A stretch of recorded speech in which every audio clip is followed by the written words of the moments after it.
नमस्कार दोस्तों, स्वागत है आपके अपने YouTube चैनल आकाश ग्लोबल स्टडीज में।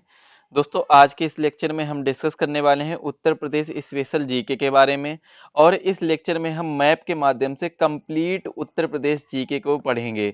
जितनी भी उत्तर प्रदेश की जीके से क्वेश्चन आते हैं उनको आज हम डिस्कस कर लेंगे और सभी के सभी तैयारी अच्छे से कर लें, इसलिए हमने सारे मैप के माध्यम से सभी चीजें मैप के माध्यम से समझाई हैं। तो इस वीडियो को अंत तक जरूर देखिएगा। चैनल पर जो साथी नए हो चैनल को सब्सक्राइब कर लीजिए, बेल आइकन को प्रेस करिए, जिससे वीडियो की लेटेस्ट अपडेट सबसे पहले आपके पास पहुंचे। चलिए देखते हैं पहले मैप की ओर आगे देखते हैं। तो पहले मैप में कुछ आपको दिखाई दे रहा होगा कि कुछ राज्य दिए गए हैं, उनके समीप सीमावर्ती जो जिले हैं उत्तर प्रदेश के वो दिए गए हैं कि कौन कौन सा जिला किस किस राज्य के साथ सीमा बनाता है। तो ये सारी चीजें दी गई हैं। इनको पढ़ने से पहले हमें एक चीज कंफर्म कर लेनी चाहिए, याद होनी चाहिए, क्योंकि यहाँ से भी क्वेश्चन पूछ लिया जाता है। क्या चीजें याद होनी चाहिए? तो सबसे पहले आपको पता होना चाहिए कि उत्तर प्रदेश का नामकरण है वो कैसे कैसे हुआ, किस किस प्रकार से उत्तर प्रदेश का नामकरण उत्तर प्रदेश पड़ा।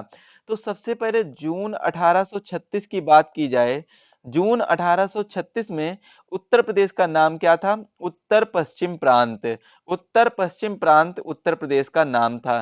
तो ये चीजें आप लोग नोट करिए, नोट सुनाइए। बाकी इसकी पीडीएफ कहाँ मिलेगी हम आगे बताएंगे आपको, कैसे इसको डाउनलोड करना होगा, सारी चीजें आपको क्लियर करके बता देंगे किस तरीके से आपको ये पीडीएफ मिल सकती है।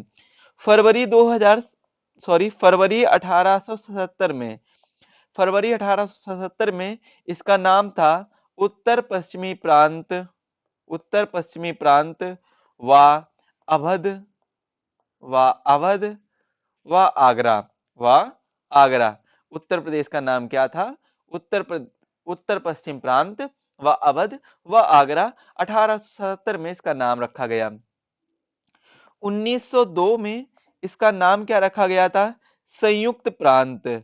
1902 में इसका नाम रखा गया था संयुक्त प्रांत। संयुक्त प्रांत नाम कब रखा गया था? 1902 में। संयुक्त प्रांत अवध व आगरा 1902 में रखा गया था। इसके बाद में 1937 में इसका नाम रखा गया था केवल संयुक्त प्रांत। अवध व आगरा को हटा दिया गया और नाम रख दिया गया संयुक्त प्रांत। उत्तर प्रदेश का नाम क्या रख दिया गया? संयुक्त प्रांत। 24 जनवरी 1950 को, ये डेट इंपॉर्टेंट है, इसको याद रखिएगा। 24 जनवरी 1950 को, इस दिन क्या होता है? उत्तर प्रदेश अपना स्थापना दिवस भी मनाता है। स्थापना दिवस भी मनाता है। क्यों? क्योंकि इसी दिन उत्तर प्रदेश का गठन हुआ था और इसका नाम, संयुक्त प्रांत का नाम चेंज करके नाम रखा गया था उत्तर प्रदेश, 24 जनवरी 1950 को। अगर इसका पुनर्गठन की बात की जाए, इसका पुनर्गठन कब हुआ था उत्तर प्रदेश का? तो पुनर्गठन बताइएगा सर। 1 नवंबर, 1 नवंबर 1956 को इसका पुनर्गठन हुआ था। 1 नवंबर 1956 को इसका पुनर्गठन हुआ था। इसके बाद में एक जानकारी आपको और रखनी होगी, वह कौन सी है कि इसकी राजधानी, राजधानी कैसे कैसे इसमें परिवर्तन आए, राजधानी कैसे लखनऊ पड़ी, ये चीज भी आपको याद रखनी चाहिए, क्योंकि यहां से भी क्वेश्चन पूछा जा चुका है। तो अगर राजधानी की बात की जाए, राजधानी, तो राजधानी में आप सर बताइएगा, इसकी जो राजधानी है, अगर बात की जाए आगरा, इसकी राजधानी कब पड़ी थी? आगरा। तो आगरा बताइएगा सर 1836 से 1858 तक राजधानी क्या रही थी उत्तर प्रदेश की? आगरा रही थी। प्रयागराज राजधानी कब रही थी? प्रयागराज। तो प्रयागराज बताइएगा सर 1858 से 1921 तक इसकी राजधानी प्रयागराज रही थी। इसके बाद में लखनऊ राजधानी कब रही? लखनऊ राजधानी कब रही? 1921 से 1935 तक। तो सर लखनऊ तो अभी भी है, तो जब ये लखनऊ राजधानी रही थी 1921 से 1935 तक, तब ये रही थी आंशिक रूप से। कैसी रही थी? आंशिक रूप से रही थी, आंशिक रूप से। लेकिन अब वर्तमान में पूर्ण रूप से जो राजधानी है लखनऊ, वो कब पड़ी थी? 1935 में। 1935 में पूर्ण रूप से राजधानी बनी थी, पूर्ण रूप से, पूर्ण रूप से राजधानी कौन सी बनाई गई थी उत्तर प्रदेश की? पूर्ण रूप से राजधानी बनाई गई थी लखनऊ। लखनऊ पूर्ण रूप से राजधानी बनाई गई थी। तो ये चीज भी आपको याद रखना होगा, कब बनाई गई थी? 1935 में। तो ये चीज भी आपको याद रखनी होगी। इसके बाद में यहां पर हम बात करते हैं उत्तर प्रदेश की सीमा। उत्तर प्रदेश की सीमा, ये बहुत ही इंपॉर्टेंट क्वेश्चन है, यहां से क्वेश्चन पूछा जाता है, उत्तर प्रदेश की सीमा। बाकी हम छोटा छोटा डाटा हर एक मैप में कुछ ना कुछ डिस्कस करते चलेंगे, यहीं पर अगर डिस्कस कर देंगे तो आपको बहुत कंफ्यूजन होगा। हर मैप में कुछ कुछ डाटा डिस्कस करेंगे, जैसे कहीं क्षेत्रफल बताएंगे तो वहीं पर जनसंख्या बता देंगे, वहीं पर साक्षरता दर बता देंगे। तो ऐसे जितना भी इंपॉर्टेंट डाटा है, तहसील हुए, ग्राम पंचायत हुई, नगर पंचायत हुई, नगर विकास, नगर निगम हुए, और भी जैसे बहुत से डाटा हैं, तो इनको हम हर मैप के माध्यम से थोड़ा थोड़ा आपको बताते हुए चलेंगे, जिससे आपको तकलीफ ना हो। तो उत्तर प्रदेश की अगर सीमा की बात की जाए, तो सर अगर पूछा जाए उत्तर प्रदेश की जो सीमा है वह कितने राज्यों से जुड़ लगती है? उत्तर प्रदेश की सीमा कितने राज्यों से लगती है? 8 स्टेट यानी 8 राज्यों से लगती है उत्तर प्रदेश की सीमा। सर केंद्र शासित कितने प्रदेश हैं, या है भी या नहीं? तो बताइएगा सर, एक केंद्र शासित प्रदेश है, कौन सा है? दिल्ली। और एक देश है, एक कौन है? एक देश है, कंट्री है, एक कौन सी कंट्री है? तो बताइएगा सर, एक कंट्री है, कौन सी है? नेपाल। नेपाल के साथ उत्तर प्रदेश सीमा साझा करता है। तो यहां पर आपको दो चीजें कंफर्म याद रखनी होगी। अगर क्वेश्चन पूछा जाए स्टेट कितने हैं, तो स्टेट बताइएगा सर 8 स्टेट के साथ सीमा साझा करता है। कंट्री पूछा जाए तो बताइएगा सर एक कंट्री के साथ सीमा साझा करता है। यूनियन टेरिटरी यानी केंद्र शासित प्रदेश पूछा जाए तो बताइएगा सर एक केंद्र शासित प्रदेश है। अगर हम बात करें, यहां पर अगर हम बात कर लेते हैं कि आठ आठ राज्य कौन कौन से हैं, 8 राज्य हैं, वह कौन कौन से 8 राज्य हैं जिनके साथ में उत्तर प्रदेश सीमा साझा करता है? तो सर बताइएगा, सबसे पहला हिमाचल प्रदेश, जो सबसे कम सीमा साझा करता है, सबसे कम सीमा साझा करता है, सहारनपुर के साथ बहुत थोड़ी सी लगती है, तो सबसे कम लिख लीजिएगा हिमाचल प्रदेश। दूसरा क्या हो जाएगा? छत्तीसगढ़ हो जाएगा, छत्तीसगढ़ हो जाएगा, हरियाणा हो जाएगा, इसके बाद में क्या हो जाएगा? झारखंड हो जाएगा, और क्या हो जाएगा? उत्तराखंड हो जाएगा, और राजस्थान हो जाएगा, इसके बाद में बिहार हो जाएगा, बिहार भी करता है, और मध्य प्रदेश हो जाएगा। और पूछा जाए अगर सबसे कम हिमाचल प्रदेश है, तो सबसे ज्यादा सीमा किसके साथ साझा करता है? तो बताइएगा सर, मध्य प्रदेश के साथ सबसे ज्यादा सीमा साझा करता है। तो मध्य प्रदेश के साथ सबसे ज्यादा सीमा साझा। तो कितने हो गए? 8 राज्य हो गए, 8 राज्य। अगर यहीं पे पूछा जाए कि सर एक केंद्र शासित प्रदेश, एक यूटी कौन सी है, तो बताइएगा सर एक यूटी है, एकमात्र यूटी है, जो कौन सी है? दिल्ली। इसके बाद में एक कंट्री पूछ ली जाए कि सर एक देश कौन सा है, कंट्री कौन सी है, तो बताइएगा सर नेपाल एक देश है जिसके साथ उत्तर प्रदेश सीमा साझा करता है। तो ये चीजें आपको क्लियरली याद रखनी होगी। बाकी कौन कौन से जिले हैं जो सीमा बनाते हैं, इस चीज को भी हम देखेंगे। फिलहाल में हम भौतिक स्थिति के बारे में एक बार रुक करते हैं। तो भौतिक स्थिति में अगर हम भौगोलिक परिचय को पढ़ेंगे, तो उत्तर प्रदेश का क्षेत्रफल, यहाँ पर उत्तर प्रदेश का क्षेत्रफल कितना दिया गया है? 2,40,928 वर्ग किलोमीटर उत्तर प्रदेश का क्षेत्रफल है। और अगर पूछ लिया जाए कि मील में बताइएगा सर कि मील में कितना होगा, तो 93,023, ये इतने मील, 93,023 मील उत्तर प्रदेश का क्षेत्रफल है। पुनर्गठन से पहले उत्तर प्रदेश का क्षेत्रफल कितना था? 2,94,411 किलोमीटर स्क्वायर या वर्ग किलोमीटर उत्तर प्रदेश का क्षेत्रफल था पुनर्गठन से पहले। भारत का क्षेत्रफल कितना है? अगर भारत के क्षेत्रफल की बात कर ली जाए, यहीं पर किसके क्षेत्रफल की बात कर ली जाए? उत्तर प्रदेश का क्षेत्रफल ये है। भारत का क्षेत्रफल कितना है भारत का? तो बताइएगा सर 32,87,263 किलोमीटर स्क्वायर भारत का क्षेत्रफल है। 32,87,263 किलोमीटर स्क्वायर किसका क्षेत्रफल है? भारत का क्षेत्रफल है।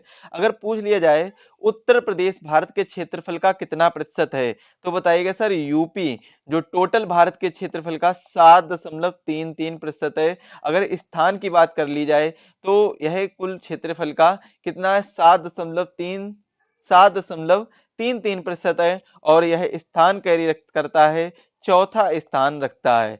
तो क्षेत्रफल के हिसाब से उत्तर प्रदेश का कौन सा स्थान है भारत में? चौथा स्थान है। पहला स्थान किसका है भारत में? पहला स्थान है राजस्थान का। राजस्थान के क्षेत्रफल का कितने प्रतिशत है? राजस्थान उत्तर प्रदेश का क्षेत्रफल का 10.4% है। और मध्य प्रदेश दूसरा स्थान रखता है जो 9.38% है। और महाराष्ट्र तीसरा स्थान रखता है, और महाराष्ट्र जब तीसरा स्थान रखता है तो यह 9.34% है। और इसके बाद में और कौन सा आता है? उत्तर प्रदेश आता है जो 7.33% है। और इसके बाद में गुजरात आ जाता है, तो गुजरात कितने प्रतिशत है? 5.96% है। अगर सबसे छोटा राज्य पूछा जाए तो सबसे छोटा राज्य बताइएगा सर, जो सबसे छोटा राज्य कौन सा हो जाएगा? यहाँ पर तो ये बड़े रहे, ये जो राज्य दिए गए क्षेत्रफल के हिसाब से बड़े राज्य दिए गए हैं ये। अब इसके बाद अगर सबसे छोटा लास्ट में पूछ लिया जाए तो कौन सा हो जाएगा? तो लास्ट में हो जाएगा गोवा। गोवा सबसे छोटा राज्य है उत्तर प्रदेश का। उत्तर प्रदेश की भौगोलिक स्थिति क्या है? तो उत्तरी अक्षांश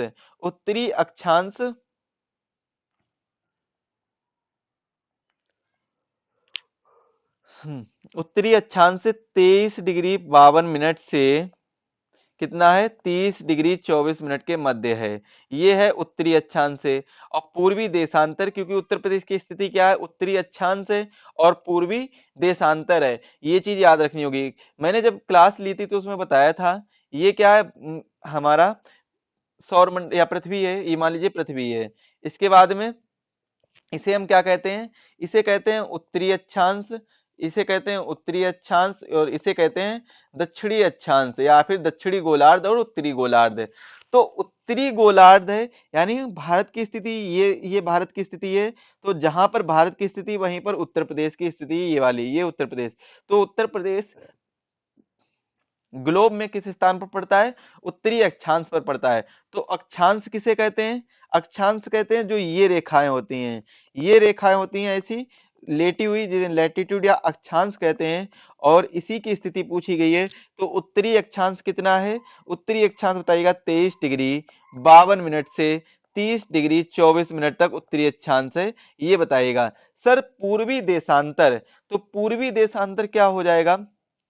तो आपको पता होना चाहिए कि भारत की जो स्थिति है वो कैसी है? पूर्वी देशांतर।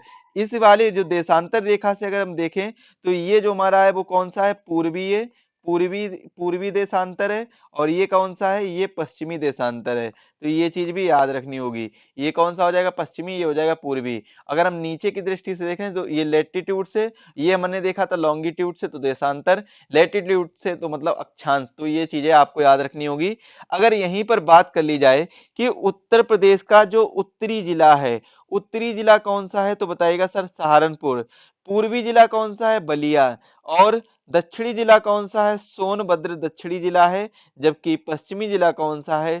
शामली पश्चिमी पश्चिमी जिला है। तो ये चीज भी याद रखिएगा। बाकी चीजें आपको कंफर्म हो जाएंगी सारी। अब हम बात करते हैं पूरब से पश्चिम की दूरी कितनी है। पूरब से पश्चिम की दूरी कितनी है? 650 किलोमीटर पूरब से पश्चिम की दूरी है। मतलब ये अगर मान लीजिए पूरब है तो ये पश्चिम की दूरी कितनी है? 650 किलोमीटर पूरब से पश्चिम की दूरी है। और इस दूरी की अगर बात की जाए, इस दूरी की, तो ये दूरी जो कितनी है ये बताइएगा सर। ये दूरी है 240 किलोमीटर। 240 किलोमीटर उत्तर से दक्षिण की जो दूरी है वो कितनी है? 240 किलोमीटर उत्तर से दक्षिण की दूरी है। ये सारे डाटा आप नोट कर लीजिए, बहुत ही इंपॉर्टेंट है एग्जाम पॉइंट ऑफ व्यू से। इसके बाद में हम जिलों को जान लेते हैं, कौन कौन सा जिला है जो जिसके साथ सीमा साझा करता है उत्तर प्रदेश।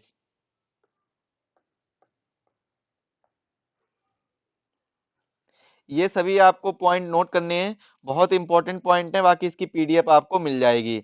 इसकी पीडीएफ आपको किस तरीके से मिलेगी, कहाँ मिलेगी? तो इसके लिए आपको एग्जाम वेब एप्लीकेशन डाउनलोड करना होगा। लिंक डिस्क्रिप्शन बॉक्स में दी गई है, वहां से जाकर इसकी पीडीएफ डाउनलोड कर सकेंगे। फ्री में अवेलेबल होगी यह पीडीएफ। और यहाँ पर जाकर इस पीडीएफ को निकलवा कर आप इसी में अपने नोट्स बना सकते हैं। सभी नोट्स इसी में बना लीजिएगा, तो ये आपको आसानी रहेगी। तो यहाँ पर हम बात करने वाले थे, किस विषय में बात करने वाले हैं कि कौन कौन से जो उत्तर प्रदेश के सीमावर्ती जिले हैं वो कौन कौन से हैं। तो हम सबसे पहले यहां से लेते हैं हिमाचल प्रदेश से। हिमाचल प्रदेश में केवल एक जिला लगता है, वह कौन सा? सहारनपुर। हिमाचल प्रदेश में कौन सा जिला लगता है? एक जिला लगता है, सहारनपुर। उत्तराखंड में 7 जिले लगते हैं। 7 जिले कौन कौन से हो जाएंगे उत्तराखंड में? तो एक हो जाएगा सहारनपुर, एक कौन सा हो जाएगा? सहारनपुर हो जाएगा। दूसरा मुजफ्फरनगर हो जाएगा, तीसरा बिजनौर हो जाएगा, चौथा मुरादाबाद हो जाएगा, पांचवा रामपुर हो जाएगा, छठा कौन सा हो जाएगा? बरेली हो जाएगा, और सातवां हो जाएगा पीलीभीत। सातवां कौन सा हो जाएगा? पीलीभीत हो जाएगा। ये सातों जिले आपको याद रखने होंगे। नेपाल के साथ भी उत्तर प्रदेश 7 जिले साझा करता है। कितने जिले साझा करता है? 7 जिले साझा करता है। तो कौन कौन से हैं नेपाल के साथ?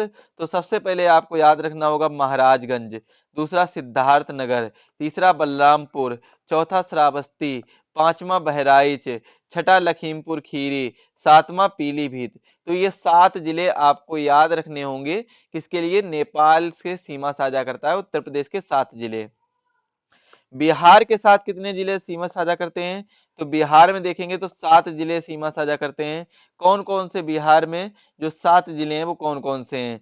तो एक हो जाएगा महाराजगंज, एक कौन सा हो जाएगा? महाराजगंज।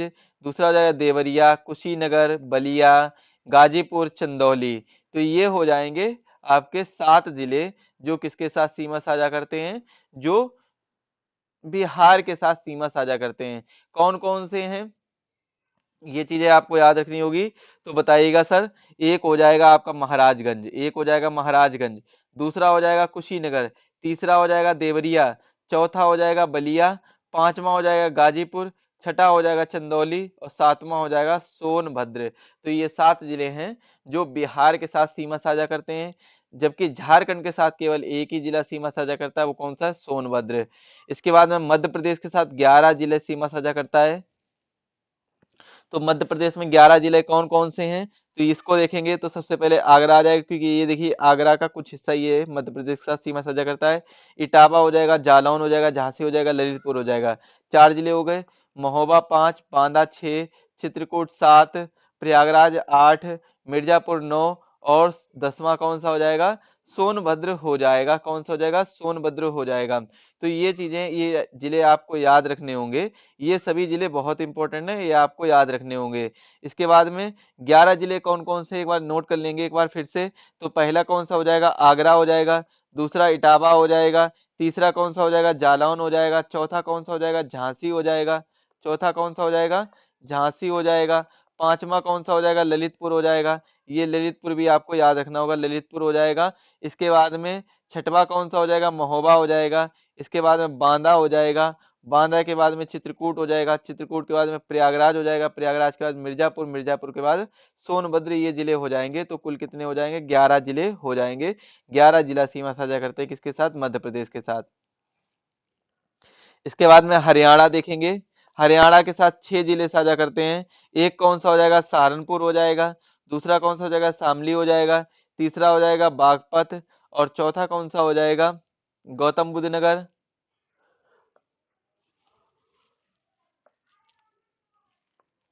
पांचवा हो जाएगा अलीगढ़, और छठा हो जाएगा मथुरा। तो ये 6 जिले बिहार के साथ सीमा साझा करते हैं। वहीं दिल्ली के साथ 2 जिले सीमा साझा करते हैं, एक गौतम बुद्ध नगर और एक गाजियाबाद। गौतम बुद्ध नगर, गाजियाबाद 2 जिला दिल्ली के साथ सीमा साझा करते हैं। इसके बाद में बचा आपका कौन सा है? तो लगभग सारे ही कंप्लीट हो चुके हैं। यहाँ से राजस्थान देख लीजिए, राजस्थान दो जिलों के साथ सीमा साझा करता है। कौन कौन से 2 जिले हैं? तो मथुरा है, आगरा है। तो इन 2 जिलों के साथ सीमा साझा करता है राजस्थान। तो ये चीज भी आप नोट कर लीजिएगा।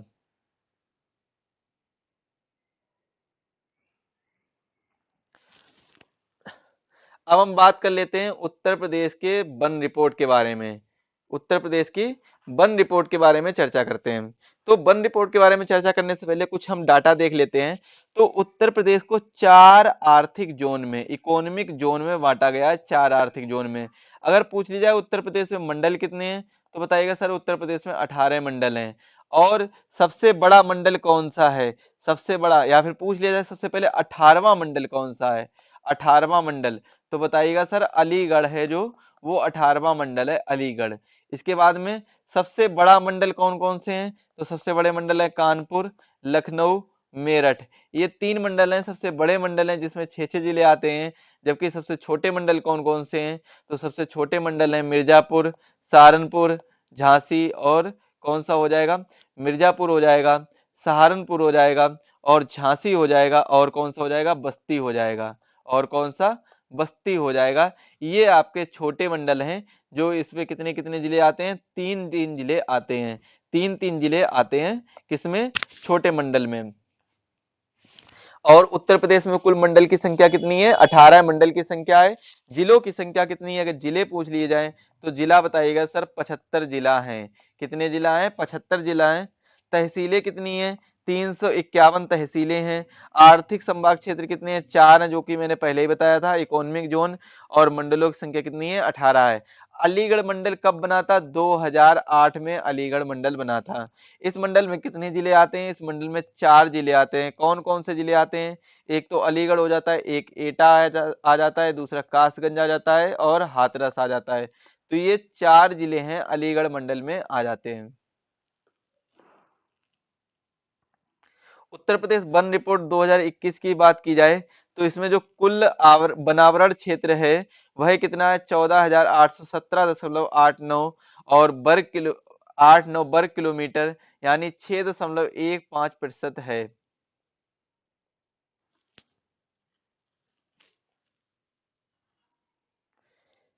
चलिए देखते हैं सोनभद्र में क्या है, सर्वाधिक वन क्षेत्र पाया जाता है। और सर्वाधिक वन क्षेत्र प्रतिशत में कहां पर पाए जाते हैं, सोनभद्र में पाए जाते हैं। सर्वाधिक जो वन क्षेत्र प्रतिशत है वो कहां पर पाए जाते हैं, सोनभद्र में ही पाए जाते हैं। इसके बाद में आपको न्यूनतम देखिए, तो न्यूनतम वन क्षेत्र वाला वाला जिला है, तो ये जिला है जो न्यूनतम वन क्षेत्र वाला जिला है। इसके बाद में न्यूनतम वन क्षेत्रफल प्रतिशत वाला जिला भी यही है। तो यहाँ पर आपको कुछ चीजें याद रखनी होंगी, कुछ चीजें इंपॉर्टेंट हैं जो याद रखनी होंगी। और यहाँ पर आपको जो जिले मैंने काउंटिंग में आपको बताया है, जो कुछ डाटा बताया है, तो वो भी आपको याद रखना होगा, क्योंकि बहुत ही इंपॉर्टेंट है वो डाटा, आपके लिए बहुत ज्यादा जरूरी है।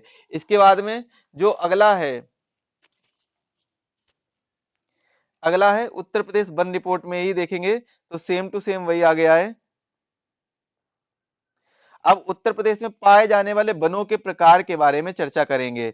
तो वनों के प्रकार में कितने प्रकार के वन पाए जाते हैं, उष्ण कटिबंधीय आर्द्र पर्णपाती वन, उष्ण कटिबंधीय शुष्क पर्णपाती वन, और कटीली झाड़ियां, ये 3 प्रकार के वन पाए जाते हैं। जो ये वाला भाग होता है, ये वाला भाग जिसे हम दक्षिण का पठारी भाग भी कहते हैं, तो दक्षिण के पठारी भाग में कौन कौन से पाए जाते हैं, कटीली झाड़ियां पाई जाती हैं दक्षिण के पठारी भाग में। और भावर एवं तराई के क्षेत्र में उष्ण कटिबंधीय आर्द्र पर्णपाती वन पाए जाते हैं। गंगा यमुना के मैदान में उष्ण कटिबंधीय शुष्क पर्णपाती वन पाए जाते हैं। तो ये चीज भी आपको याद रखनी होगी। इसके बाद में चलिए अगला देखते हैं, उत्तर प्रदेश के पक्षी विहारों के बारे में चर्चा करते हैं। तो उत्तर प्रदेश के पक्षी विहार कौन कौन से हो जाएंगे, तो सबसे पहले हम देखेंगे गौतम बुद्ध नगर में। गौतम बुद्ध नगर में ओखला पक्षी वन्यजीव विहार है। अलीगढ़ में कौन सा है, सेका झील पक्षी वन्यजीव विहार। पटना पक्षी वन्यजीव विहार सबसे छोटा है, जो कि कहां पर है, एटा में पड़ता है। मैनपुरी में कौन सा है, समान पक्षी वन्यजीव विहार। कन्नौज में कौन सा है, लाख बहुसी पक्षी विहार। सांडी वन्यजीव पक्षी विहार कहाँ है, हरदोई में है। गोंडा में कौन सा है, पार्वती अरंगा पक्षी विहार है। बखीरा पक्षी वन्यजीव विहार संत कबीर नगर में है। और बलिया में कौन सा है, तो जयप्रकाश नारायण, जिसे सुरहा ताल भी कहते हैं, सुरहा ताल पक्षी वन्यजीव विहार कहाँ पर है, ये है आपका बलिया में। रायबरेली में कौन सा पड़ता है, समस्तपुर पक्षी वन्यजीव विहार। प्रतापगढ़ में डॉक्टर भीमराव अंबेडकर पक्षी वन्यजीव विहार। उन्नाव में कौन सा पड़ता है, शहीद चंद्रशेखर आजाद नवाबगंज पक्षी वन्यजीव विहार। महोबा में पड़ता है विजय सागर पक्षी वन्यजीव विहार। उत्तर प्रदेश में पक्षी वन्यजीव विहारों की कुल संख्या कितनी है, 14 है। और आगरा में और इटावा में दोनों जगह पर कौन सा पड़ता है, सूर सरोवर पक्षी वन्यजीव विहार आगरा और इटावा में पड़ता है। इसके बाद में यहाँ पर हम कुछ डाटा देख लेते हैं, यहाँ पर एक बार हम कुछ डाटा चेक कर लेते हैं। डाटा बहुत ही इंपॉर्टेंट है, जिससे आपको याद बना रहे। तो इसमें हम डाटा चेक करेंगे। तो ये जो आपको क्या दिया गया है, वन रिपोर्ट के बारे में बताया गया है। कुल वनावरण क्षेत्र कितना है, 14,817.89 वर्ग किलोमीटर कुल वनावरण क्षेत्र है। अब यहाँ पर हम कुल डाटा देखेंगे। डाटा में हम क्या चेक करेंगे, तो डाटा में जो उष्ण कटिबंधीय या फिर ट्रॉपिकल क्लाइमेट है तो वो ऊपरी, और ये देखिए यहाँ पर हम तीन भागों में पहले बांटते हैं, तीन भागों में बांटते हैं, जो वनों के प्रकार को तीन भागों में बांटते हैं जो अभी बताया था। तो एक भाग तो ये रहेगा, दूसरा भाग कौन सा रहेगा, दूसरा भाग ये वाला रहेगा, तीसरा भाग ये रहेगा। तो तीसरा भाग ये रहेगा जिसे दक्षिण का पठारी कहते हैं, इसे क्या कहते हैं, भाबर एवं तराई का क्षेत्र। और ये है हमारा गंगा यमुना का मैदान। गंगा का यमुना का मैदान कौन सा है, ये वाला गंगा यमुना का मैदान है। तो ये चीजें आपको, अब यहाँ पर आपको डाटा याद रखना होगा। डाटा में सबसे पहले आपको याद रखना होगा कि औसत अधिकतम तापमान, अगर वर्षा ऋतु में जो हम बात करें, जब ऋतुओं में बात करेंगे तब भी हम बात करेंगे इसके बारे में, लेकिन यहाँ पर आपको एक चीज याद रखनी होगी कि राज्य में सर्वाधिक वर्षा कहां पर होती है, गोरखपुर में होती है। राज्य में सर्वाधिक वर्षा कहां पर होती है, गोरखपुर में होती है।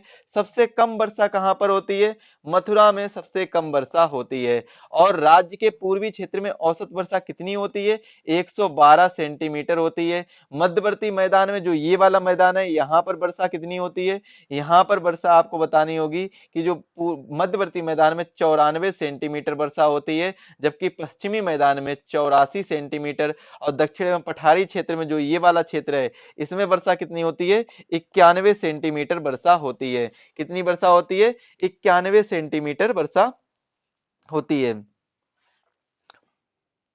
वनों के प्रकार आपने देख ही लिए होंगे, तो वनों के प्रकार में ही हम अब चर्चा कर लेते हैं मृदा के बारे में। तो कितने प्रकार की, जो भावर मृदा है, तराई क्षेत्र की मिट्टी है, जलोढ़ मृदा है, तो इसको हम एक चार्ट के माध्यम से समझते हैं। उत्तर प्रदेश में यहां पर समझने का प्रयास करते हैं, इस जगह पर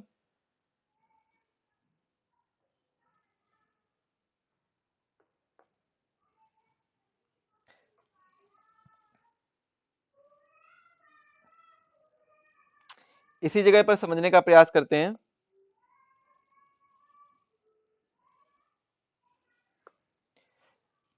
तो मृदाएं कितने प्रकार की पाई जाती है, लगभग 6 प्रकार की मृदाओं में विभाजित किया गया, 6 भागों में मृदा को विभाजित किया गया है। तो जिसमें से पहला विभाग कौन सा है, भावर मृदाएं, भावर मृदाएं। दूसरा कौन सा है, तराई मृदाएं, दूसरा कौन सा, तराई। तीसरा कौन सा है, जलोढ़ मृदा, तीसरा है जलोढ़ मृदा। चौथा कौन सा है, विन्यन मृदा, चौथा कौन सा हो जाएगा, विन्यन मृदा हो जाएगा। और पांचवा कौन सा हो जाएगा, बुंदेलखंडीय मृदा, बुंदेलखंडीय मृदा। और छठवां हो जाएगा अरावली मृदा, अरावली मृदा छठवां हो जाएगा। तो 6 भागों में विभाजित किया गया है। जिसमें से अगर जलोढ़ मृदा देखी जाए तो जलोढ़ मृदा को 2 भागों में, एक तो बांगर मृदा, दूसरी कौन सी, खादर मृदा, नई जलोढ़ और पुरानी जलोढ़। विंध्यन मृदा को भी 2 भागों में विभाजित किया गया, कौन कौन से, लाल और पीली मृदा, लाल और पीली मृदा। बुंदेलखंडी मृदा को 2 भागों में विभाजित किया गया है, काली मृदा, काली मृदा, और कौन सी हो गई, लाल मृदा। काली मृदा और लाल मृदा 2 भागों में विभाजित किया गया है। काली मृदा को, इस वाली काली मृदा को भी 2 भागों में विभाजित किया गया है, कौन कौन सी मृदा हो जाएगी, मांड मृदा हो जाएगी, मांड मृदा। और कौन सी हो जाएगी, कावर मृदा या राकर मृदा भी हो जाए, सॉरी कावर मृदा हो जाएगी। जब लाल मृदा को हम 2 भागों में विभाजित करेंगे तो इसमें परवा मृदा या पड़वा कह सकते हैं, और इसमें जो दूसरी मृदा हो जाएगी वो हो जाएगी राकर। अरावली मृदा को भी हम 2 भागों में विभाजित कर सकते हैं, कौन कौन से, लाल रेत और हो जाएगी भूरी रेत, लाल रेत और भूरी रेत हो जाएगी, लाल रेत और भूरी रेत है। तो ये उत्तर प्रदेश की कुल मृदाएं हैं जिनके बारे में हमें पढ़ना होगा। तो हम इसमें सारी चीजें क्लियर करेंगे। तो आपको एक चीजें और याद रखनी होगी, अगर चैनल पर जो साथी नए हैं, चैनल को सब्सक्राइब कर लीजिए, बेल आइकन को प्रेस करिए, जिससे वीडियो की लेटेस्ट अपडेट मिल जाए। आपको अगर कोई भी कोर्स परचेज करना है, बहुत ही अफोर्डेबल प्राइस में आपको एग्जाम वेब पर कोर्स मिल जाएंगे, जिसमें यूपीपीएससी आरओ एआरओ का बैच आपको मिलेगा मात्र 199 रुपए में।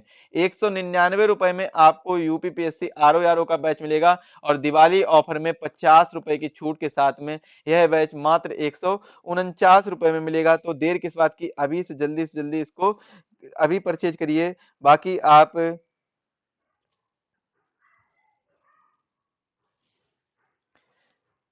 149 रुपए में आपको ये बैच मिल जाएगा। यूपी के अगर आपको पढ़नी है तो 49 रुपए में आप यूपी के का भी बैच ले सकते हैं। तो बहुत ही सस्ते में बैच दिए गए, तो जल्दी से परचेज करिए। इसके बाद में हम उत्तर प्रदेश में वर्षा वितरण के बारे में, जो मैंने वर्षा वितरण बताया था उस समय, तो यही वर्षा है, तो मध्यम वर्षा होती है। ये जो क्षेत्र दिया गया है, ये क्षेत्र मध्यम वर्षा का दिया गया है। यहाँ पर निम्न वर्षा होती है। ये जो क्षेत्र दिया गया है आपको, ये वाला जो क्षेत्र दिख रहा है, ये कैसा है, ये निम्न वर्षा का क्षेत्र है। और अति अल्प वर्षा, इस क्षेत्र में तो बहुत ही कम वर्षा होती है। जो ये नीचे वाला क्षेत्र दिया गया है, ये अति अल्प वर्षा वाला क्षेत्र है। बाकी इसमें आप जिले एक बार देख लीजिए कौन कौन से जिला पड़ेगा।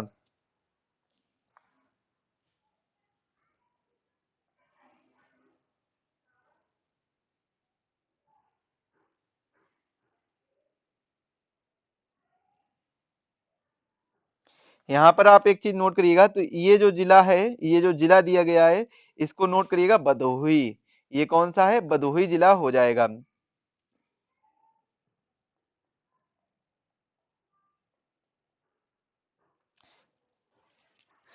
अब भौतिक विन्यास के बारे में देखते हैं। तो ये जो दिया गया है, भाबर एवं तराई का क्षेत्र दिया गया है, जिसके बारे में मैंने बताया था, भाबर एवं तराई का क्षेत्र है। गंगा यमुना का मैदान या दोआब कह सकते हैं। तो ये जो बीच वाला दिया गया है, ये गंगा यमुना का दोआब है। इसे क्या कहते हैं, दक्षिण का पठारी प्रदेश। ये दक्षिण का पठारी प्रदेश है। तो ये चीजें भी आप नोट करिएगा। ये यहाँ से क्वेश्चन पूछ लिए जाते हैं कि कौन सा जिला है गंगा यमुना के दोआब में आता है। तो यहाँ पर इस मैप के माध्यम से आप समझने का प्रयास करिएगा। यहाँ से आपको मैप के पूरा मिल जाएगा। सभी चीजें मैप के आपको एग्जाम वेब एप्लीकेशन पर मिल जाएगी, तो वहां से आप इसको डाउनलोड कर लीजिए। वन्य जीव विहारों के बारे में चर्चा करें, तो हस्तिनापुर वन्य जीव विहार, यह कहाँ कहाँ पर पड़ता है, मुजफ्फरनगर, हापुड़, अमरोहा और बिजनौर में। किशनपुर वन्य जीव विहार लखीमपुर खीरी में पड़ता है। और कतरनिया घाट बहराइच में पड़ता है। सोहेलेवा वन्य जीव विहार श्रावस्ती, गोंडा, बलरामपुर। सोह सुहागी बरवा वन्यजीव विहार महाराजगंज में पड़ता है। जबकि मिर्जापुर और सोनभद्र में कैमूर वन्यजीव विहार। वाराणसी में कछुआ वन्यजीव विहार। चंदौली में चंद्रप्रभा, जो कि सबसे पुराना वन्यजीव विहार है। बांदा में रानीपुर वन्यजीव विहार। ललितपुर में महावीर स्वामी वन्यजीव विहार। आगरा और इटावा में राष्ट्रीय चंबल वन्यजीव विहार पड़ता है। उत्तर प्रदेश के नदी तंत्र के बारे में समझेंगे, तो उत्तर प्रदेश में एक नदी आती है, गंगा नदी। तो गंगा नदी यहाँ से निकलती है और साइड साथ में ही इधर ऊपर की ओर आती है, आपको दिख रही होगी यमुना नदी। यमुना नदी और गंगा नदी का जो संगम होता है, वो उत्तर प्रदेश के प्रयागराज इलाहाबाद में होता है संगम। और गंगा नदी और यमुना नदी का संगम कहाँ पर होता है, उत्तर प्रदेश के प्रयागराज में। एक नदी और आती है, रामगंगा नदी। ये हिमालय पर्वत से निकलने वाली नदियां हैं। तो रामगंगा नदी उत्तर प्रदेश के किस जगह पर मिलती है, आकर कन्नौज में मिलती है, जो गंगा नदी का पहला संगम माना जाता है उत्तर प्रदेश में। गोमती नदी, ये देखिए लखनऊ से होते हुए, ये देखिए यहाँ पर आके मिल रही है। इसके बाद में शारदा नदी आती है। शारदा नदी भी उत्तर प्रदेश की नदी मानी जाती है। और घाघरा नदी, राप्ती नदी भी उत्तर प्रदेश की नदी, नारायणी नदी भी उत्तर प्रदेश की नदी मानी जाती है। इसके बाद में जो दक्षिण के पठार से निकलने वाली नदियां हैं, वह कौन कौन सी हैं, टोंस नदी है, केन नदी है, बेतवा नदी है और सिंध नदी है। इसके बाद में चंबल नदी भी है। और यहाँ पर सोन नदी और रिहंद नदी भी दक्षिण के पठार से निकलने वाली नदियां हैं। और सोनभद्र से निकलती है, तो इसीलिए इसका नाम भी सोन नदी है। तो यहाँ से ये चीजें भी आपको याद रखनी होगी। और ये नदी कहाँ पर जाकर मिलती हैं, बिहार राज्य में जाकर मिलेंगी जाकर। तो उत्तर प्रदेश की जो प्रमुख नदियां हैं, वे कौन कौन सी हो जाएंगी, एक तो हो जाएगी यमुना नदी, दूसरी कौन सी हो जाएगी, गंगा नदी हो जाएगी, तीसरी कौन सी हो जाएगी, रामगंगा नदी हो जाएगी। ये हिमालय पर्वत से निकलने वाली हैं। मैदानी क्षेत्र से निकलने वाली नदियां कौन कौन सी हैं, तो शारदा नदी हो जाएगी और घाघरा नदी हो जाएगी, घाघरा नदी। इसके बाद में राप्ती नदी हो जाएगी, राप्ती नदी। और कौन सी हो जाएगी, गोमती नदी हो जाएगी, गोमती नदी। इसके बाद में अब हमारे दक्षिण के पठार से कौन कौन सी, नारायणी नदी भी उत्तर प्रदेश की नदी मानी जाती है। दक्षिण के पठार से चंबल नदी, सिंध नदी, बेतवा नदी, केन नदी, टोंस नदी, सोन नदी, रिहंद नदी। ये दक्षिण के पठार से निकलने वाली नदियां हैं। उत्तर प्रदेश की प्रमुख झीलों के बारे में, नदी के बारे में मैंने पूरी 3 क्लासों में आपको अच्छे से बताया था। उत्तर प्रदेश की सभी नदियां डिस्कस की थी, जिसमें 3 क्लास में कंप्लीट आपको जानकारी दी थी। तो यहाँ से आप एक चीजें, सारी चीजें नोट कर लीजिएगा, क्योंकि ये बहुत ही जरूरी है। यहाँ से मैप के माध्यम से आपको सारी चीजें सिखाई जा रही हैं।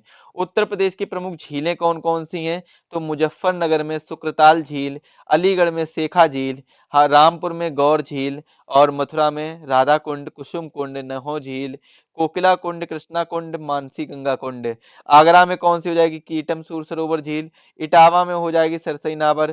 कन्नौज में हो जाएगा देवरिया ताल। हरदोई में हो जाएगा दाहर एवं बिजवाना झील, और शाहजहांपुर में हो जाएगा बड़ा ताल या फिर गोखुर झील भी कह सकते हैं, पीलीभीत में फुलहर झील, और कानपुर नगर में कौन कौन से हो जाएंगे, मोती झील और बल्हापारा, झांसी में कौन सी हो जाएंगी, बरुआ सागर और लक्ष्मी ताल, महोबा में हो जाएंगी मदन सागर, बेला सागर, बेला सागर है जो कैसी है, कृत्रिम झील है, कीर्ति सागर, विजय सागर और रहेला सागर। इसके बाद में उग्रा उन्नाव में कौन कौन सी जगह, नवाबगंज झील हो जाएगी, रायबरेली में कौन कौन सी हो जाएगी, तो रायबरेली में आपकी झील कौन कौन सी हो जाएगी, समसपुर झील, कौशाम्बी में अलवारा झील, टांडा दरी या फिर दर्रारगढ़ ये मिर्जापुर में पड़ेगी, वाराणसी में आंधी ताल पड़ेगा, और बलिया में पड़ेगा सुरहा ताल, और सुल्तानपुर में पड़ेगा राजा का बांध, भोजपुर और कौन सा बनेगा, लौंदी ताल पड़ेगा, गोरखपुर में आपका रामगढ़ ताल और बिलुआ ताल पड़ेगा, अयोध्या में आपका दरबन दरबन झील पड़ेगी, इसके बाद में लखनऊ में करेला झील, और सीतापुर में पड़ेगी सीता कुंड एवं चक्र कुंड, इसके बाद में बहराइच में चितौरा झील, और प्रयाग झील कहाँ पर पड़ेगी, बहराइच में पड़ेगी। उत्तर प्रदेश के रामसर स्तर या आर्द्र भूमियों के बारे में चर्चा करते हैं, तो मुजफ्फरनगर और बिजनौर में हैदरपुर आर्द्र आर्द्र भूमि मुजफ्फरनगर व बिजनौर की सीमा पर स्थित है। ऊपरी गंगा नदी जो ब्रजघाट से नरौरा तक है, जो कि बुलंदशहर में स्थित है। समान पक्षी वन्यजीव विहार मैनपुरी में स्थित है। इसके बाद में आगरा का सूर सरोवर, इटावा का सरसई नावर झील, और हरदोई का सांडी पक्षी विहार, ये उत्तर प्रदेश के रामसर स्थलों में पूछा जाता है। और गोंडा का पार्वती अरंगा पक्षी वन्यजीव विहार, इसके बाद में संत कबीर नगर का बखीरा पक्षी वन्यजीव विहार, और उन्नाव का कौन सा पड़ेगा, नवाबगंज पक्षी विहार, इसके बाद में रायबरेली में समसपुर पक्षी विहार। रामसरों की कुल संख्या कितनी है, 10 है रामसरों स्थल की कुल संख्या। उत्तर प्रदेश प्रमुख नदियां अपवाह तंत्र बहुउद्देशीय नदी घाटी परियोजनाओं के बारे में जान लेते हैं। तो ये आपको बताया था कि ये उत्तराखंड दिया गया है, ये उत्तराखंड उत्तर प्रदेश से लगा हुआ ही है। यहाँ से देखिए कौन सी नदी आती है, गंगा नदी आ रही है और यमुना नदी आ रही है। इसी जगह से एक है रामगंगा परियोजना या रामगंगा परियोजना है, ये इस स्थान पर उत्तर प्रदेश और उत्तराखंड के बॉर्डर पर रामगंगा परियोजना है, जो रामगंगा नदी पर है, और यह रामगंगा नदी कन्नौज में जाकर मिलती है। इसके बाद में गर्रा है। इसके शारदा प्रोजेक्ट जो कहाँ पर है, गोमती नदी पर है। शारदा प्रोजेक्ट कहाँ पर है, गोमती नदी पर है, तो ये चीज भी याद रखिएगा। या फिर गोमती नदी और जो बाद में शारदा नदी भी कहलाती है। घाघरा नदी और ये कुवाना नदी, राप्ती नदी, गंडक नदी पर देखिए उत्तर प्रदेश और नेपाल बॉर्डर और बिहार बॉर्डर पर कौन सा है, गंडक परियोजना है। नेपाल स्थित उत्तर प्रदेश व बिहार की संयुक्त परियोजना है। इसके बाद में और भी देख लेते हैं। माता टीला बांध बेतवा नदी पर है। मौदहा बांध बिरमा नदी पर है। अर्जुन बांध अर्जुन नदी पर है। और राजघाट बांध बेतवा नदी पर, जो उत्तर प्रदेश मध्य प्रदेश की संयुक्त परियोजना है। गोकुल बैराज परियोजना यमुना नदी पर पेयजल हेतु ये परियोजना है।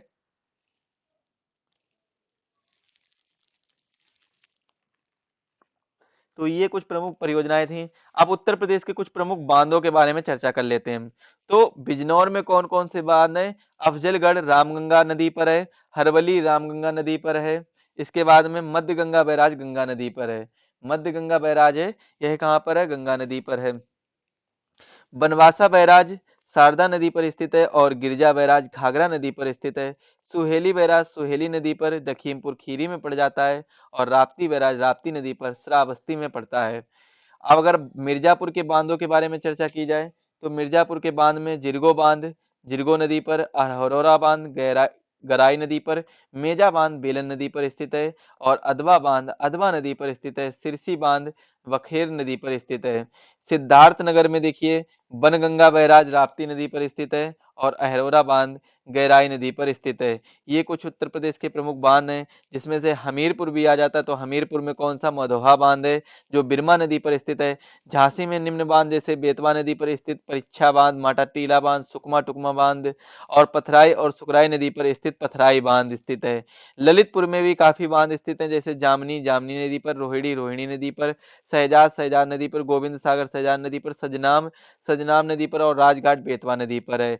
चित्रकूट में गढ़वा बांध है, और महोवा में सलारपुर कदरिया नदी पर, और अर्जुन बांध अर्जुन नदी पर स्थित है। सोनभद्र में देखिए कनहर बांध कनहर नदी पर और चंदौली में है। झारखंड बांध कर्मनाशा नदी पर, चंद्रप्रभा बांध चंद्रप्रभा नदी पर स्थित है।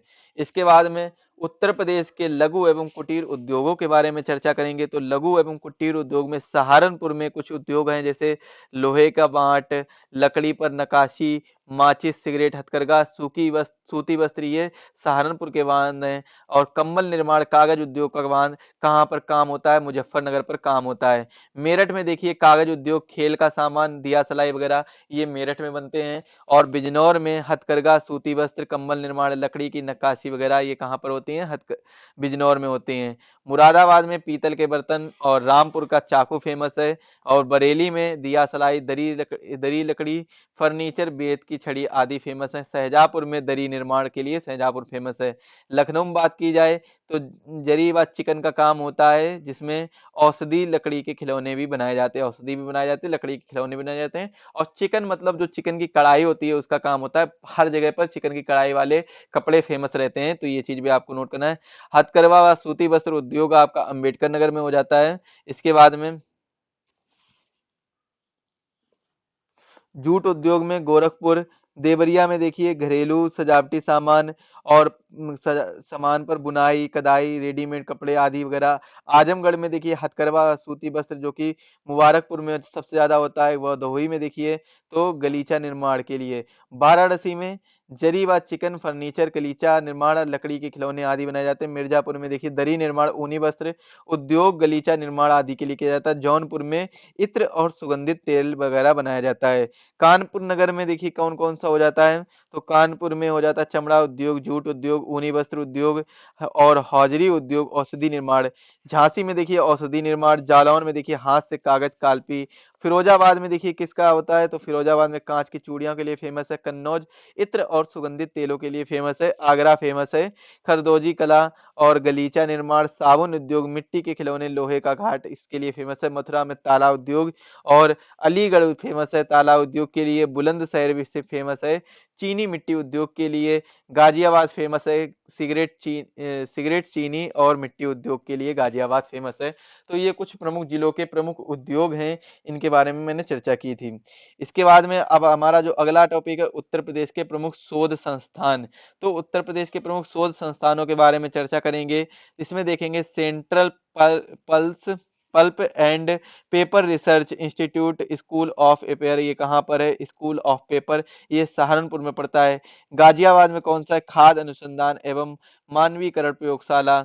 इसके बाद में गौतम बुद्ध नगर में आपके बीबी गिरी नेशनल लेबर इंस्टीट्यूट, राष्ट्रीय आपदा मोचन बल मुख्यालय और national institute of cancer prevention एवं रिसर्च, ये कहाँ पर पड़ता है? ये आपके गौतम बुद्ध नगर में पड़ जाते हैं।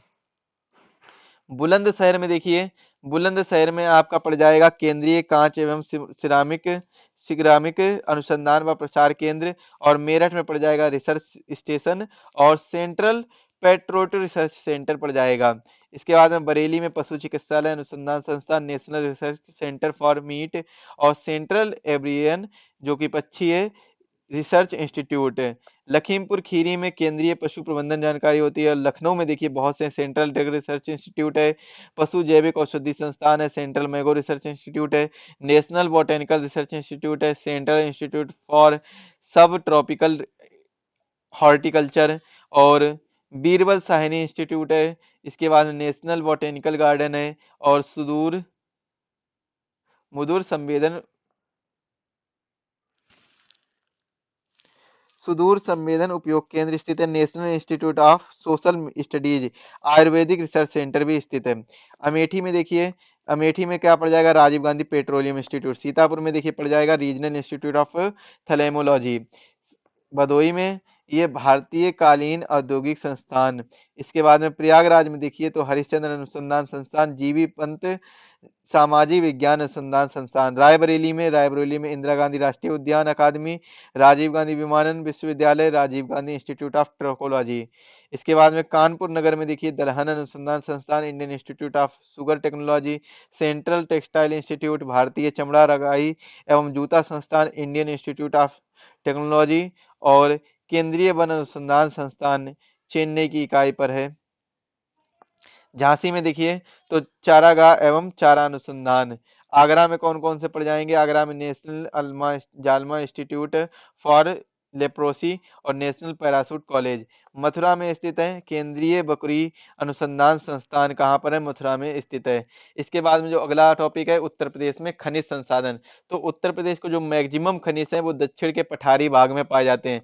जो दक्षिण का पठारी भाग होता है, पठारी जिले होते हैं, वहां पर खनिज सबसे ज्यादा पाए जाते हैं, मैक्सिमम पाए जाते हैं। जिसमें झांसी में कांच, बालू, पोटास, रबड़, सेल खड़ी, एस्बेस्टस, जिप्सम, डायस्पोर, फेल्सपार, ये झांसी में। महोबा की बात की जाए तो पायरोफिलाइट, डायस्पोर, ग्रेनाइट। ललितपुर में देखिए ये मुख्य पाए जाते हैं। इसके बाद में हमीरपुर में पाए जाते हैं, बांदा में भी पाए जाते हैं, चित्रकूट में पाए जाते हैं। चित्रकूट में कांच बालू अधिकतम पाई जाती है। और प्रयागराज में पोटास लवण और कांच बालू पाई जाती है। मिर्जापुर में देखिए ग्रेफाइट हो गया, बेराइट्स हो गया, चाइना क्ले हो गया इत्यादि पाए जाते हैं। जबकि चंदौली में बॉक्साइट, डोलोमाइट, पोटास लवण, मैग्नेसाइट और सोनभद्र में पाए जाते हैं कोयला, सिंगरौली, पोटास लवण, संगमरमर और चाइना क्ले। और कौन सा पाया जाता है? बेराइट्स पाया जाता है। ये कुछ खनिज संसाधन है जो उत्तर प्रदेश में पाए जाते हैं। उत्तर प्रदेश के ऊर्जा संसाधनों की बात की जाए तो उत्तर प्रदेश में ऊर्जा संसाधन भी पाए जाते हैं। जैसे कि अलीगढ़ की अगर बात कर ली जाए तो अलीगढ़ में हरदुआगंज ताप विद्युत परियोजना 1942 में रूस के सहयोग से निर्माण की गई थी। गौतम बुद्ध नगर में पाई जाती है दादरी ताप विद्युत परियोजना। कहाँ पर पाई जाती है? गौतम बुद्ध नगर में, जो उत्तर प्रदेश की एनटीपीसी उत्पादन केंद्र भी माना जाता है। अगर उत्तर प्रदेश के एनटीपीसी उत्पादन केंद्र की बात कर ली जाए तो दादरी ताप विद्युत परियोजना कहाँ की है? गौतम बुद्ध नगर की है।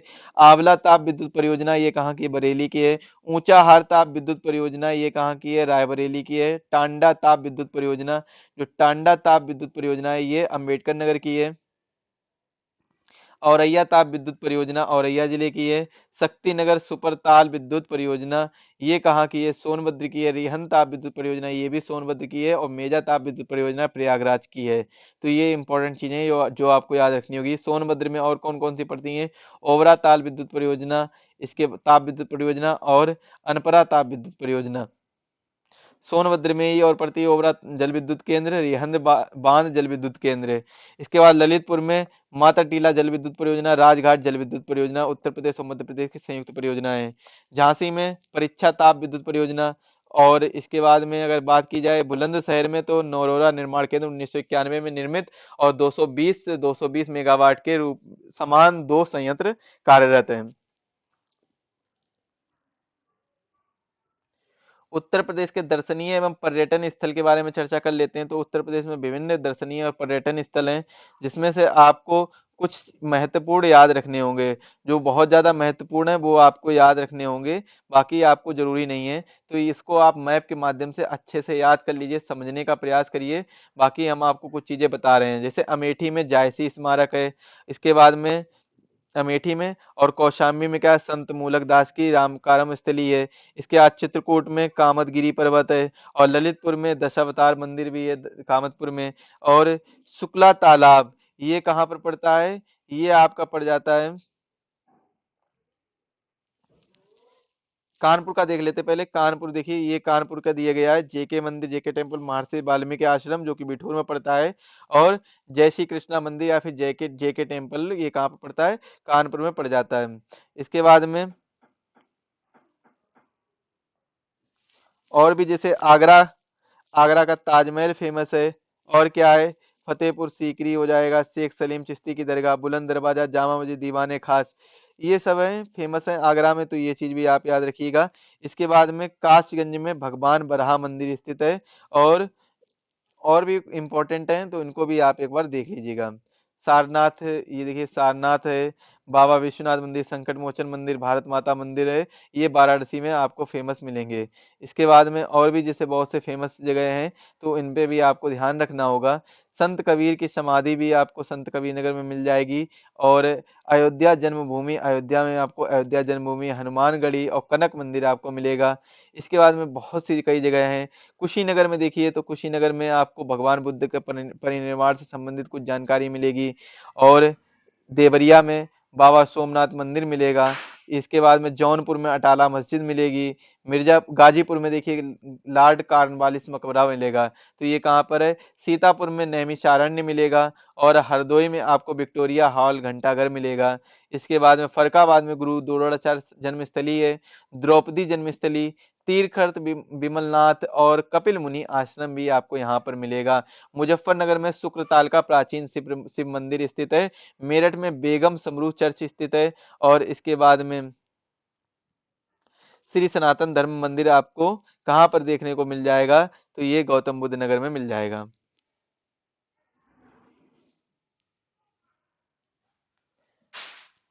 चलिए अब हम आगे चर्चा करते हैं ऐतिहासिक स्थल के बारे में। तो मेरठ में आलमगीरपुर कपास उगाने के साक्ष्य यहाँ पर मिले हैं। आलमगीरपुर हड़प्पा सभ्यता का स्थल है, हड़प्पा सभ्यता का स्थल माना जाता है। संत कबीर नगर, तो संत कबीर नगर में लोहरा देव जो कि प्राचीनतम कृषि के साक्ष्य मिलते हैं। कुशीनगर में महात्मा बुद्ध का परिनिर्वाण है। और वाराणसी में सारनाथ, महात्मा बुद्ध का प्रथम उपदेश धर्म चक्र परिवर्तन वाराणसी में हुआ था। प्रतापगढ़ में सराय नाहर राय जो कि 14 शवादान के साक्ष्य यहाँ पर मिलते हैं, तथा महदहा जो गर्ताबास के साक्ष्य हड्डियों के आभूषण एवं मृग धरंग के छल्लों की माला मिलती है। प्रयागराज में देखिए तो चौपानी मांडो झोपड़ियों एवं मिट्टी के बर्तनों के अवशेष मिलते हैं। और कोल डिभा चावल के प्राचीनतम साक्ष्य भी आपको यहाँ पर देखने को मिलेंगे। उत्तर प्रदेश में महाजनपद या उत्तर प्रदेश के महाजनपद के बारे में बात की जाए तो पांचाल महाजनपद जिसकी राजधानी आही क्षेत्र थी, जिसमें बरेली, बदायूं और फरकाबाद आ जाता था। इसके बाद में कुरु महाजनपद राजधानी क्या थी, इंद्रप्रस्थ थी, जिसमें बागपत, मेरठ, गाजियाबाद, गौतम बुद्ध नगर आ जाता था। और सूरसेन महाजनपद जिसकी राजधानी मथुरा थी, मथुरा आ जाता था। इसके बाद में चेदी महाजनपद में राजधानी शक्तिमती थी, जिसमें ललितपुर, झांसी, महोबा, बांदा, चित्रकूट इत्यादि आ जाते थे। और बस्य महाजनपद जिसकी राजधानी कौशाम्बी थी, इसमें कौशाम्बी, प्रयागराज, मिर्जापुर, भदोही, वाराणसी इत्यादि और ये सब सॉरी, यहाँ पर बस्य महाजनपद में क्या क्या आएगा, प्रयागराज और कौशाम्बी आएगा। और बाकी ये जो काशी महाजनपद में संयुक्त, जो काशी महाजनपद में भदोही आ जाएगा, मिर्जापुर आ जाएगा, चंदौली आ जाएगा, वाराणसी आ जाएगा। तो इसकी राजधानी क्या थी, वाराणसी थी। मल्ल महाजनपद में देखिए राजधानी कुशीनगर थी, तो कुशीनगर और देवरिया आएगा।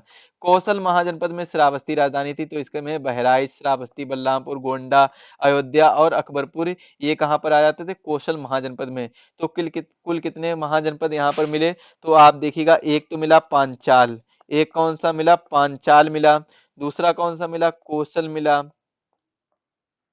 तीसरा कौन सा मिला, मल्ल मिला। चौथा कौन सा मिला, काशी मिला। पांचवा कौन सा मिला, बत्स मिला। छठा कौन सा मिला आपको, छठा बताइएगा, तो चेदी मिला, चेदी।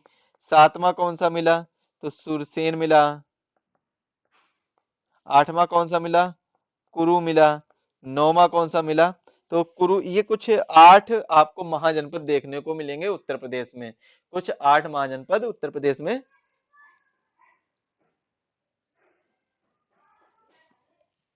अब हम बात करते हैं उत्तर प्रदेश के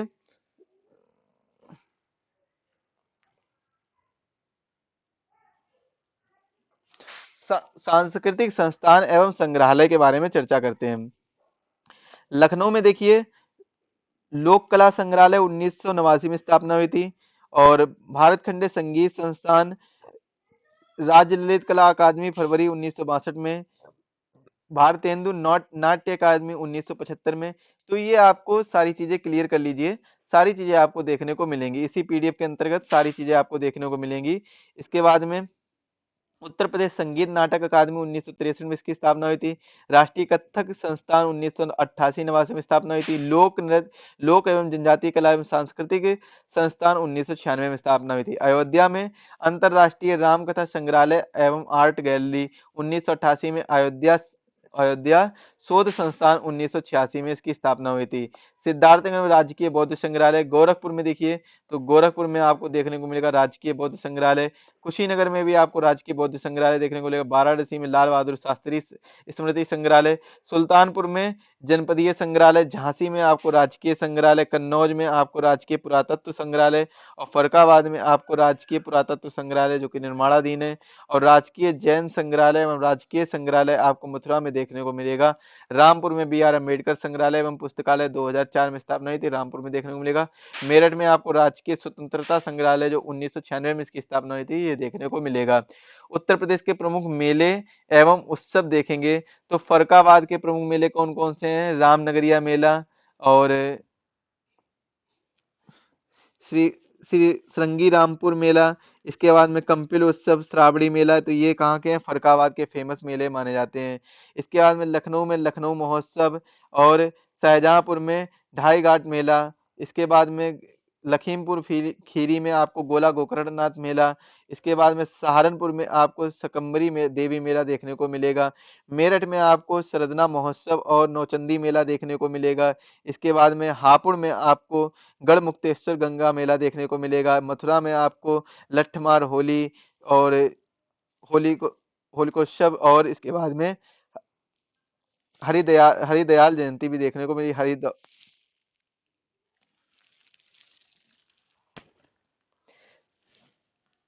आगरा में देखेंगे,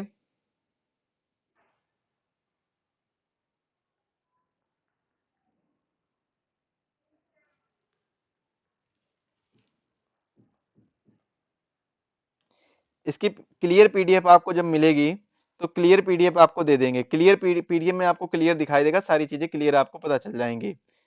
उत्तर प्रदेश लोक कला की बात की जाए तो पूर्वांचल, बुंदेलखंड और ब्रज क्षेत्र, तीन प्रकार की लोक कला में विभाजित किया गया था। तो बुंदेलखंड की जो लोक कला है, जिसमें झांसी की कला आ जाती है, जिसे ईश्वरी फाग भी कहते हैं, और यहीं पर देखिए तो ख्याल नृत्य, राहुला नृत्य, राई और मयूर नृत्य भी कहते हैं, जिसे कार्तिक गीत नृत्य, घुरिया, पाई डंडा नृत्य आदि पाए जाते हैं। तो ये चीजें आपको कंफर्म करनी होगी। पूर्वांचल में देखिए तो पूर्वांचल में बलरामपुर में घोड़वा नृत्य, सिद्धार्थनगर में सोहर लोकगीत, और इसके बाद में जौनपुर में चौरसिया नृत्य, मिर्जापुर में आपको कर्मा नृत्य, चोला नृत्य और सोहरा नृत्य या ढोला नृत्य पाया जाता है। कजरी लोकगीत भी मिर्जापुर में है। और ठंडिया नृत्य कहाँ पर, सोनभद्र में पाया जाता है। ब्रज क्षेत्र में अलीगढ़ में चरकुला नृत्य, ब्रज क्षेत्र में कौन सा होता है, चरकुला नृत्य आ जाता है। तो ये जो नृत्य हैं ये इन क्षेत्रों में पाए जाते हैं। मतलब ये जितने भी जिले दिए गए हैं, जैसे पूर्वांचल के जो ये जिले दिए गए पूर्वांचल के, तो ये पूर्वांचल के जिलों में ये जो नृत्य पाए जाते हैं वो इन क्षेत्रों में पाए जाते हैं। सबसे ज्यादा ये चीज बताई गई है, पूर्वांचल में ये नृत्य पाए जाते हैं, जैसे घोड़वा नृत्य, सोहर लोकगीत, ये वगैरह नृत्य कहाँ पर पाए जाते हैं, पूर्वांचल क्षेत्र में पाए जाते हैं। ब्रज क्षेत्र में इतने जिले आ जाते हैं, तो इसमें चरकुला नृत्य, रास नृत्य, खुला झूला नृत्य और रसिया लोकगीत ये पाए जाते हैं आपको। उत्तर प्रदेश के प्रमुख पत्र एवं पत्रिकाओं के बारे में जान लेते हैं। तो बरेली में जो ब्रह्म ज्ञान प्रकाश है, केशव चंद्र सेन द्वारा, तत्वबोधिनी है गुलाब शंकर द्वारा। लखनऊ में भारत पत्रिका हिंदी और उर्दू दोनों में प्रकाशित होती है। गोरखपुर में कल्याण 1926 में। वाराणसी में बनारस अखबार प्रदेश का पहला दैनिक पत्र 1945 में गोविंद रघुनाथ दत्ते द्वारा जारी किया गया था। आज दैनिक समाचार भी आपको यहाँ पर देखने को मिलेगा। प्रयागराज में सरस्वती पत्रिका 1910 में। कानपुर नगर में प्रताप पत्रिका वर्ष 1910 में गणेश शंकर विद्यार्थी द्वारा। झांसी में दैनिक जागरण जो सर्वाधिक प्रसार वाला है 1942 में।